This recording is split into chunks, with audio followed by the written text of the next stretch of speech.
জুবিন গাৰ্গৰ postmortem report হয় জুবিন গাৰ্গৰ পোষ্টমৰ্টম ৰিপৰ্টৰ কাৰণে বৰ্তমান সময়ত সকলোৱে অপেক্ষা কৰি আছে কেতিয়া আহিব জুবিন গাৰ্গৰ পোষ্টমৰ্টম ৰিপৰ্ট কাৰণ জুবিন গাৰ্গক ছিংগাপুৰত প্ৰথমবাৰ পোষ্টমৰ্টম কৰা হৈছিল জুবিন গাৰ্গৰ যি মৃত্যু ছিংগাপুৰত জুবিন গাৰ্গৰ যি মৃত্যুৰ ঘটনা সেয়া কিন্তু সাধাৰণ মৃত্যু একেবাৰে নহয় আৰু বিভিন্ন কথা জুবিন গাৰ্গৰ মৃত্যুৰ সন্দৰ্ভত শুনিবলৈ পোৱা গৈছে প্ৰতিটো সময়তে জুবিন গাৰ্গৰ মৃত্যুৰ সম্বলিত যিবোৰ ভাষ্য সেই ভাষ্যবোৰ কিন্তু সাল সলনি হ'ব হোৱা দেখিবলৈ পোৱা গৈছে এতিয়া জুবিন গাৰ্গৰ লগত বাদ্যযন্ত্ৰত সংগত কৰা যি শেখৰ গোস্বামী যেতিয়া অসমত আহে তাৰ পাছত শেখৰ গোস্বামী যি মন্তব্য আগবঢ়াইছিল জুবিন গাৰ্গৰ ভৰিৰ আঙুলি নীলা হৈ পৰিছিল মৃত্যুৰ পিছৰ সময়খিনি যেতিয়া তেওঁ সাগৰত সাঁতুৰি আছিল তাৰ পাছত যেতিয়া তেওঁ নাৰ্ভাছ হৈ পৰিছিল তাৰ পাছতে জুবিন গাৰ্গৰ ভৰিৰ আঙুলি নীলা হৈ পৰিছিল উঠকেইটা নীলা হৈ পৰিছিল এনে ধৰণৰ মন্তব্যবোৰ যেতিয়া শেখৰ গোস্বামী আগবঢ়ালে তাৰ পিছতে অসমৰ ৰাইজ আকৌ জাঙুৰ খাই পৰিল অসমৰ ৰাইজে পুনৰবাৰ জুবিন গাৰ্গৰ মৰণোত্তৰ পৰীক্ষা কৰাটো বিচাৰিলে যিহেতু ছিংগাপুৰত এবাৰ জুবিন গাৰ্গৰ মৰণোত্তৰ পৰীক্ষা কৰা হৈছিল যদিও তাতে কোনো ধৰণৰ উন্নত মানৰ তেওঁলোকে চিকিৎসা পদ্ধতি যিদৰে তেওঁলোকে মৰণোত্তৰ পৰীক্ষা কৰে সেইদৰে পৰীক্ষা কৰিছিল তেওঁলোকে উন্নত মানৰ তেওঁলোকৰ যি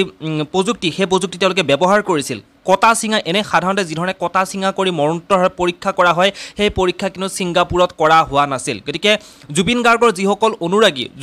অনুৰাগীসকলে পুনৰবাৰ অসম চৰকাৰক আহ্বান জনালে যে জুবিন গাৰ্গৰ পুনৰবাৰ মৰণোত্তৰ পৰীক্ষা কৰাটো দৰকাৰ জুবিন গাৰ্গৰ লগত অন্যায় হৈছে ছিংগাপুৰত যোৱাৰ পিছত জুবিন গাৰ্গৰ যি ঘটনা হ'ল জুবিন গাৰ্গ আমাৰ মাজৰ পৰা নোহোৱা হৈ গ'ল সকলোৰে মনত এক ডাঙৰ প্ৰশ্ন হৈ পৰিছে এয়া এক ৰহস্যজনক মৃত্যু নে এয়া কোনোবাই জুবিন গাৰ্গক ষড়যন্ত্ৰ কৰি অসমৰ ৰাইজৰ মাজৰ পৰা তেওঁক আঁতৰাই পঠিয়ালে গতিকে সকলোৱে এই প্ৰশ্নৰ উত্তৰ বৰ্তমান পাব বিচাৰিছে আৰু যিসকল জুবিন গাৰ্গৰ লগত গৈছিল যিসকল ব্যক্তি গৈছিল সেইসকল ব্যক্তি কিন্তু এতিয়া তেওঁলোকৰ মতামতবোৰ নোহোৱা হৈ আছে তেওঁলোক বৰ্তমান সময়ত নিৰুদ্দেশ হৈ আছে গতিকে যোৱাকালি জুবিন গাৰ্গৰ অন্ত্যেষ্টিক্ৰিয়া সম্পন্ন হৈ গ'ল কিন্তু অন্ত্যেষ্টিক্ৰিয়া সম্পন্ন হোৱাৰ আগতে অসমবাসী ৰাইজৰ অনুৰোধ ৰক্ষা কৰি ডক্টৰ হিমন্ত বিশ্ব শৰ্মাই অনুমতি দিলে যে জুবিন গাৰ্গৰ যি নশ্বৰ দেহ সেই নশ্বৰ দেহৰ পুনৰবাৰ মৰণোত্তৰ পৰীক্ষা কৰা হ'ব আৰু তাৰ বাবে জুবিন গাৰ্গক ৰাতিপুৱাৰ ভাগতেই লৈ যোৱা গ'ল জুবিন গাৰ্গৰ নশ্বৰ দেহ লৈ যোৱা গ'ল GMCHত লৈ গৈ জুবিন গাৰ্গৰ মৰণোত্তৰ দেহ পুনৰবাৰ তেওঁ মৰণোত্তৰ পৰীক্ষা কৰা হ'ল তেওঁ সেই শৰীৰটো পুনৰবাৰ পৰীক্ষা কৰা আৰু এতিয়া সকলোৱে অপেক্ষা কৰি আছে আচলতে এই মৰণোত্তৰ পৰীক্ষাৰ ৰিজাল্ট কি আহিব জুবিন গাৰ্গ যি ছিংগাপুৰত যি